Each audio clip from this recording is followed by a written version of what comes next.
My parents refused to pay for my medical treatment. They said the money was for my brother's university. My aunt secretly saved my life. Years later, they still regret that decision. I was 16 when my life fell apart. I lived with my parents and my older brother, Tomas, in an ordinary house in a quiet neighborhood. My parents were always busy, Dad in an office, Mom at a store. Tomas, at 18, was the pride of the family, about to start university. I, the younger one, was always the one who had to fend for himself. I never thought that would mean being abandoned when my life was on the line. It all started with chest pain. I thought it was from playing soccer at school. I loved it, though I wasn't the best, and sometimes I overdid it. But the pain didn't go away. It was like something was squeezing my heart. Sometimes I got dizzy and couldn't breathe well. I ignored it. Who goes to the doctor at 16 for pain? But one night, while doing homework, the pain knocked me down. I fell to the floor, gasping for air. My parents were watching TV, and Mom ran to me when she heard me. "Lucas, what's wrong?" she asked, scared. "My chest hurts," I said, my voice shaky. Dad came in, annoyed. "It's probably just exhaustion. Sleep it off." But I wasn't okay. The pain persisted, and Mom took me to a health center. The doctor said it could be stress, but Mom insisted on tests. That's when it all began. A week later, we went to the hospital for the results. The doctor, an older man, looked at us gravely. "Lucas, you have cardiomyopathy. It's a heart condition. It's serious, but with treatment, you could be okay." Mom went quiet, squeezing my hand. I didn't understand much. "Am I going to die?" I asked. "Not if we start now," the doctor said. "You need medication and maybe surgery later, but we have to act fast." We left without speaking. I trusted my parents would do something. They always said family came first. That night, I overheard them arguing in the kitchen. I crept closer, silent. Dad was angry. "How much will it cost?" "The medication, the surgery. We don't have that money." Mom replied softly. "He's our son, Roberto." "Yes, but Tomas is about to start university. We saved that money for him.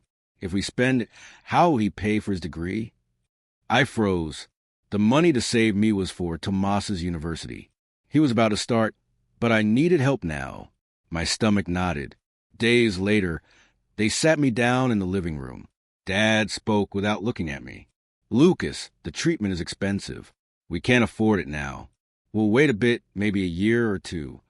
"Wait," I said, incredulous. "What if I don't make it?" Mom, with tears, said, "It's not that we don't want to, honey, but Tomas needs a university. That money is for him." It was like a punch. I got up, locked myself in my room, and cried, not just from fear, but because my parents had turned their backs on me. The pain got worse. Some days, I couldn't get out of bed. At school, my friends noticed I stopped playing, and teachers asked why I looked pale. I said I was tired, but I felt like I was fading. I couldn't just wait to die. I thought of my Aunt Melissa, Mom's younger sister. She was a nurse, lived alone in a small apartment, and was always cheerful. If anyone could help, it was her. One night, when everyone was asleep, I decided to run away. I packed clothes, my phone, and a few pesos in a backpack. The pain was there, but I ignored it. I left quietly, my heart pounding from the illness and fear. I walked to the bus stop. It was late, the streets empty. I took a bus to the city center, where Melissa lived. The ride was long. Each chest pain reminded me why I was doing this. I reached her building at 2 a.m. and rang the buzzer, hoping she'd answer. Melissa appeared, disheveled, half asleep. "Lucas, what are you doing here?" she said, opening the door. I couldn't hold back. I told her everything, crying, the diagnosis, the treatment, how my parents chose Tomas's university. I told her I ran away because I couldn't stay where no one cared if I lived. Melissa listened, and when I finished, she was furious. "How dare they?" she said. "Don't worry, Lucas. I won't let anything happen to you." She hugged me, and for the first time in weeks, I didn't feel alone. She let me sleep on her couch, saying we'd find a solution in the morning. By dawn, Melissa called a friend, Dr. Morales, a cardiologist at a public hospital.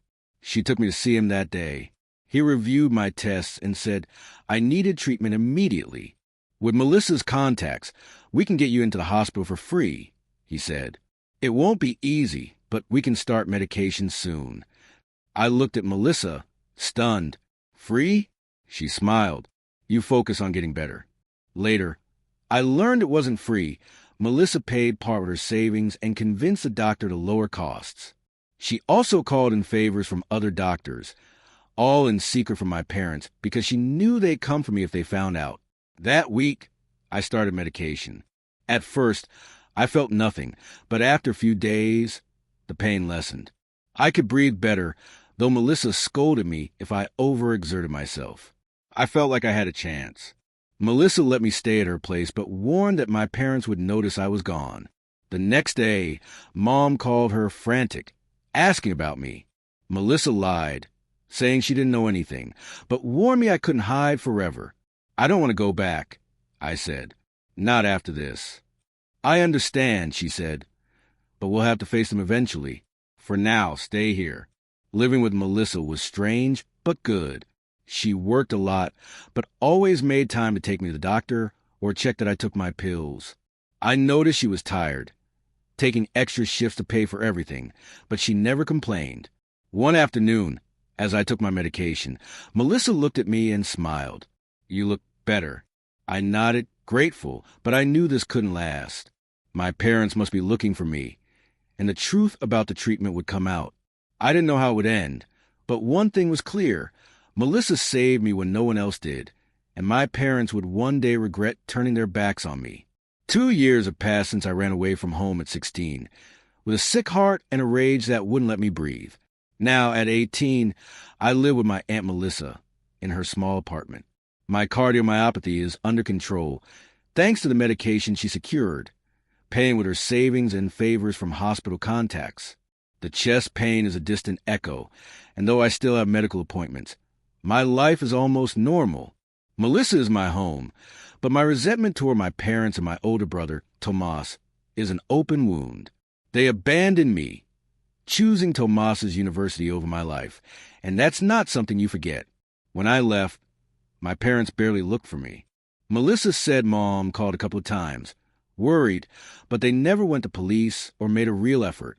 Dad, always distant, seemed more annoyed by my disappearance than anguished. Tomas, busy with university, didn't lift a finger. With time, they stopped asking, as if I'd never existed. That hurt, but it also gave me clarity. I didn't need them. In these 2 years, I finished high school with Melissa's support, who never let my health hold me back. I got a job at a bookstore in the city center, a cozy place where I organize books and help customers. The owner, Ernesto, trusted me, and now I manage the bookstore's social media. My ideas for promotions tripled sales, and Ernesto raised my salary. I earn enough to cover my expenses and help Melissa with the bills. She still works as a nurse, but she doesn't carry the burden alone anymore. For the first time, I feel like I'm building something of my own, but the past always finds a way to creep back. One night, while checking the bookstore's social media, I saw a photo that made my blood boil. My parents smiling at an event celebrating the opening of a new branch of their clothing store chain. Years ago, Dad quit his office job, and with Mom, they started that business. It was thriving, thanks to investors who believed in their facade of a perfect family. Seeing them so happy, as if they hadn't destroyed my life, ignited something in me. I didn't want justice. I wanted them to pay.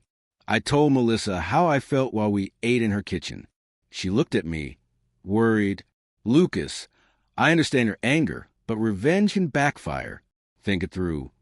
She was right, but the rage was stronger. I decided to hit where it hurt most. Their business. I knew their main investor, Ricardo Vargas, a powerful businessman, was the key to their success. Vargas had an office near the bookstore, and I was going to make sure he knew the truth. If I ruined their image, their empire would collapse. The plan came together quickly. At the bookstore, I met a customer, Sophia, who worked for Vargas. I told her a softened version of my story, saying I needed to speak with him about an urgent family matter. Without suspecting, she got me an appointment. Melissa wasn't convinced. "Lucas, this is dangerous," she said. "If you go down this path, there's no turning back." "I know," I replied, "but they don't deserve to get away with it." On the day of the meeting, I wore my best clothes and went to Vargas's office. He was intimidating, with eyes that seemed to read your soul. I got straight to the point. "Mr. Vargas, I'm here to talk about my parents, the owners of the clothing stores. Is there something you should know?" I told him everything. My diagnosis at 16, how my parents refused to pay for my treatment because the money was for Tomas's university, how I ran away, and how Melissa saved me. I ended with a line I'd rehearsed. "If something's not useful, they throw it away. That's what they did to me, their own son. Do you think you can trust them with your money?" Vargas didn't say much, just nodded. "This is serious. I'll look into it. Thank you for coming." I left trembling, but with a spark of satisfaction. I'd thrown the first stone. Within days, everything exploded. Vargas pulled his investment, and like dominoes, other investors followed. My parents' stores began to close. Social media filled with rumors about the parents who abandoned their sick son. Relatives who once admired them cut contact. Even my grandmother, who always defended Dad, stopped speaking to them. Their perfect facade crumbled, and I was responsible, but revenge brought problems. One afternoon, while working at the bookstore, my mom walked in. I hadn't seen her in 2 years. She looked haggard, with red eyes. "Lucas," she said, her voice trembling, "we found you." I didn't respond, just stared. Dad came in behind her, his face sunken. "We need your help," he said bluntly. "The business went bankrupt. We have nothing. Tomas had to drop out of university because we can't pay. We're desperate." I froze. They were asking for help after everything. The rage mixed with a strange sense of power. They, who turned their backs on me, were ruined because of me. I wanted to scream that they deserved it, but I thought of Tomas. He hadn't chosen this. He was always a good brother, though his silence these years hurt. I didn't answer them then. I said I'd think about it and kicked him out of the bookstore. That night, I talked to Melissa. She was exhausted but listened. "Lucas, what you did was a hard blow," she said. "I understand why, but now you have to decide. Will you help Tomas or let them all fall completely?" I thought of Melissa, how she saved me without asking for anything. I didn't want to be like my parents, someone who destroys without looking back. But I also didn't want to let go of what they did. I decided to help Tomas, but not for my parents. They didn't deserve my compassion. Melissa used her contacts to get Tomas a partial scholarship, giving him a chance to return to university. She also connected my parents with an organization that helps families in crisis. But I made it clear that was it. I didn't want to see them or hear their thanks. They didn't reach out again, and I didn't look for them. But the story didn't end there. Days later, I got an anonymous message on my phone, a short, clear threat. "You'll pay for what you did."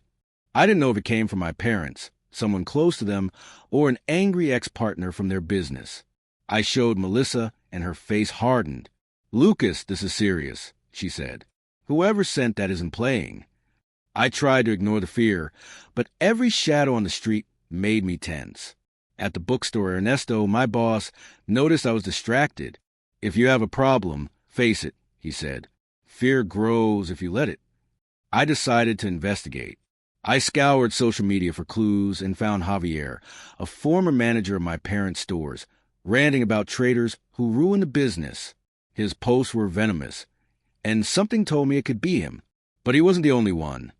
There were rumors of angry ex-employees over bankruptcy, and even Tomas was posting strange things about broken families, with a tone that gave me chills. Then came another blow.